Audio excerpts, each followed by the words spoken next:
people need to really wake up to this, and they need to realize, this whole legalization thing. It's not legalization. It's just another way for the multinationals, the bankers, and a few collective people to loot again and to steal a bunch of money and to call everybody else criminals. This is Dan Dix here, reporting for Press for Truth, and I am joined by the one and only 420 Tony and our good friend Chad Jackett, of course, of Grassroots Medicinal and Liberty Farms. And Chad, you are a man who understands the cannabis business pretty well inside and out, and have been witnessing where it's been moving over the last 10 months or so since it's been legalized. So I want to get your views on where it's gone in Canada under this regime. But before we get into that, maybe we could talk a little bit about the licensing business of cannabis, or the business of licensing in general. What's that been like for people in the industry to have to fill out these forms and have to license themselves to the government in order to be able to buy cannabis? What's your views on it? Well, I mean, they're only licensing a small aspect of selling cannabis. It's very heavily regulated as how and what you're supposed to sell. So I don't think anybody's happy with it, because nobody wants to pay a lot of money and go through a licensing process to do something that ultimately, in the end, when they're done the licensing process, they're set up to do something that they don't really see as something they want to do and is proper for the industry, or really, morally sound for, for the people that they serve. Mm-hmm. Well, what's to stop them, the government, from really handpicking which people get the licenses and which don't? And how do we know it's not going to be like the good guys getting in?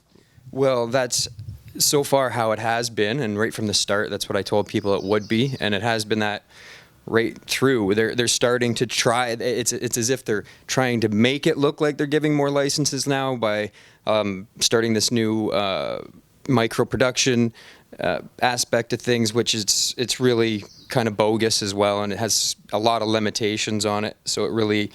It's not ideal for anybody either. And for people who may not be aware, that's comparable to, or is it, to the micro brewing industry in Canada, where micro brews are allowed to operate, sort of? I mean, I guess that's what they're kind of trying to say that is like, right? There's so many problems with it, and the main problem is the fact that they're neglecting the medicinal aspect of this plant, and they are just simply focusing. It's okay, bud. 420 Tony. 420 Tony. That's just a cat. They're simply focusing on the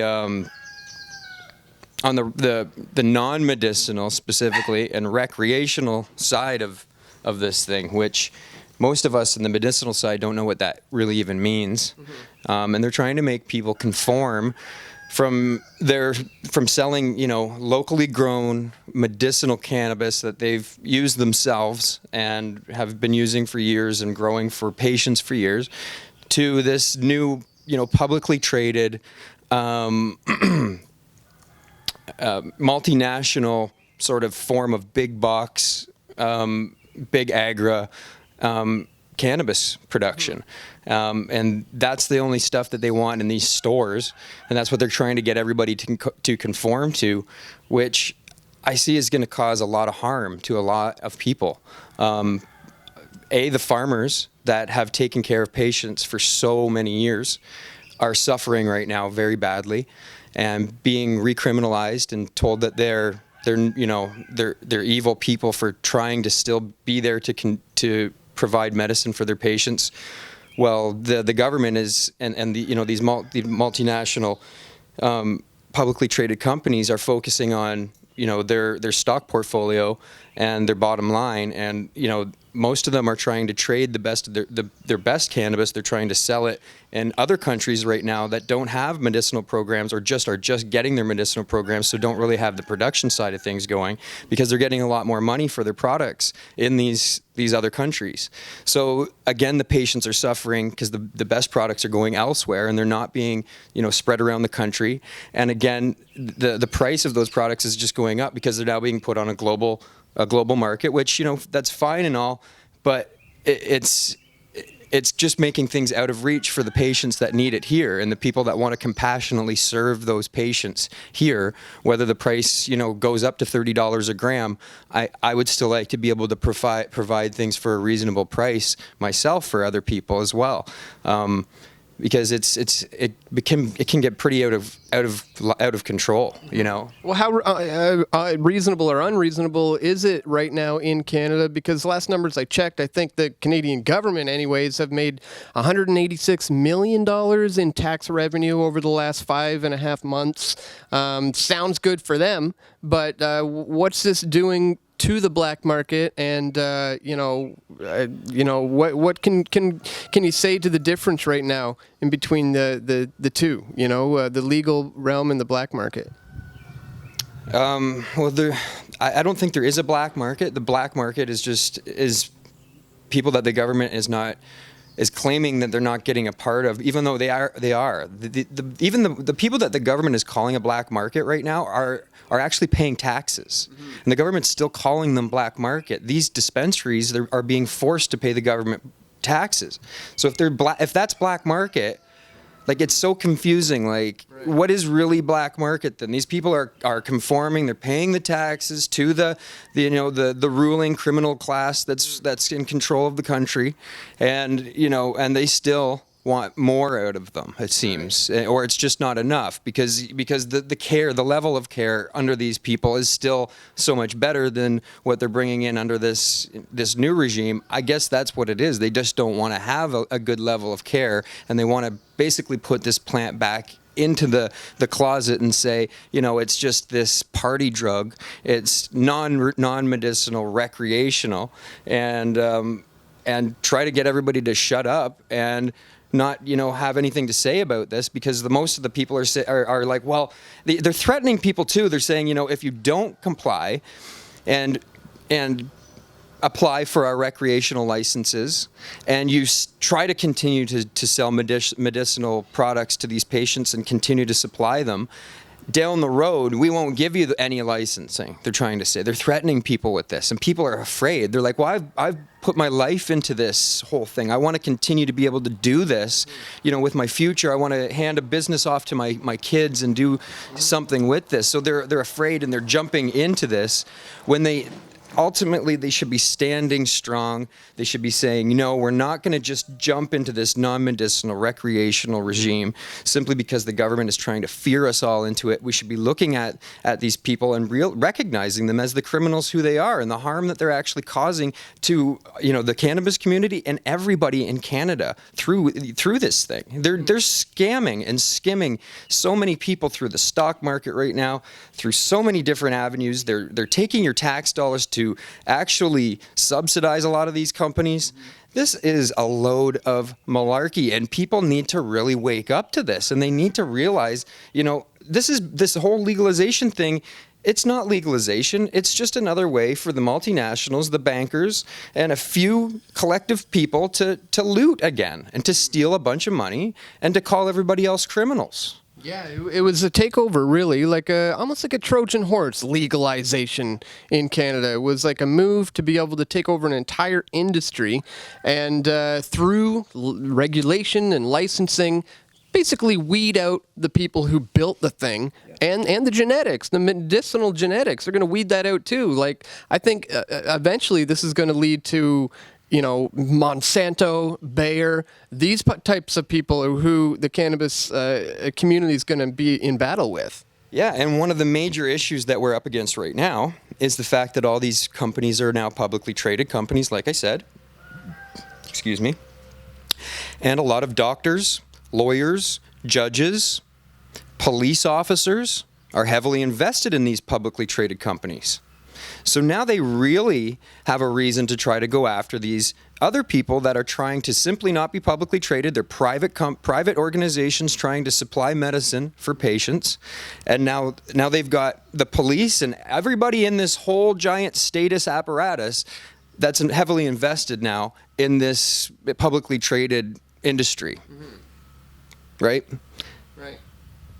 What do people think it's literally, we're up against all the tax dollars of the country against us. We're up against, all these people that are now heavily, how do we expect to have a fair trial when the judge is heavily invested in one of these publicly traded companies? The former chief of police, Bill Blair, is basically the drug czar for the Canadian government now.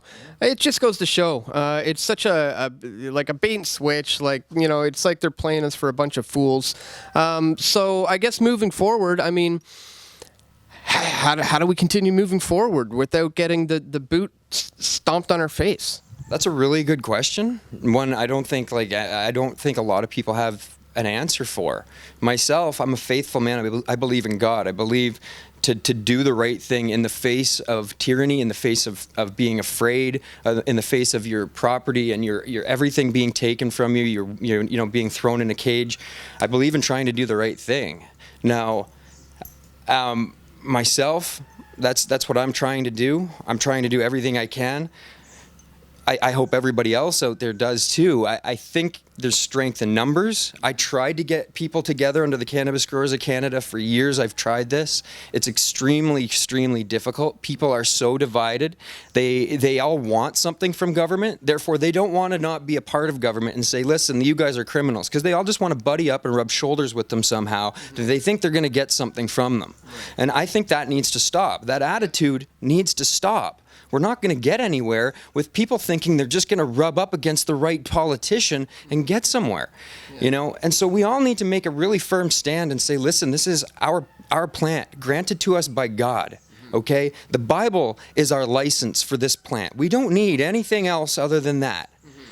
And we all need to stand on that and stand with one another and have each other's backs, because it's not going to be easy, and we need to pray for one another and really just, you know, do this the way God wants us to do this, because truly it is his plant. Yeah. And if you're doing things with God behind you, nobody can stop you. You know? Amen. Yeah, well said. Well said. That's exactly where it's at. We can't look to the government to solve the problems that were created by the government. In fact, the more we disassociate ourselves from the system and disconnect from it altogether, the better off we're going to be. So yeah, once again, thanks so much for talking to us. Links will be located in the description below for where you can join the CGC or where you can learn more from Chad. But once again, thanks for talking to us today. Hey, thanks a lot. Like I said, the CGC is really, you know, we've tried over and over again. We have a golf tournament that's coming up. It's August 25th. But realistically, we need people to want to do something about what's going on. You can't just have an organization and people throwing a little bit of money at it. People need to take a hard stand.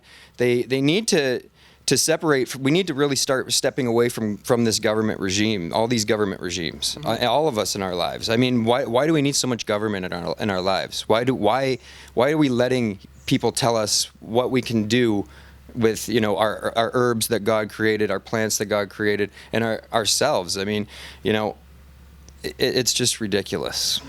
Yeah, that's why we just need to not comply with it anymore, you know, and just step away, step outside the system and say, enough is enough. I'm going to go do my own thing. Right? We do. It is. It's really, people need to get away from it. I don't know how to explain it all in one breath. There's a lot I could say on the topic, but there's so much people need to do, and we need to understand, we need to realize our rights again, and we need to realize that they're not handed to us by the dictates of some new, you know, very flawed human being that is voted in every 4 years or however it is. If you live by that, your life is going to be in a constant state of chaos, because you know, from one day to the next, you're not going to know what new law is going to be put on your life that could just totally destroy your life.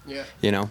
And the beauty and scary part about this whole pyramidal structure is that it is just that, but that means that we make up the base of this entire thing.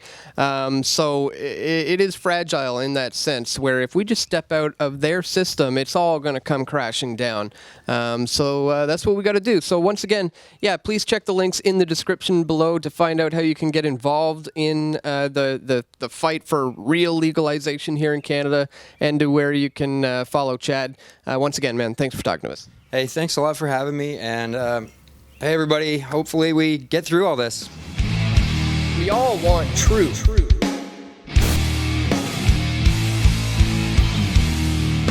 The truth will set you free.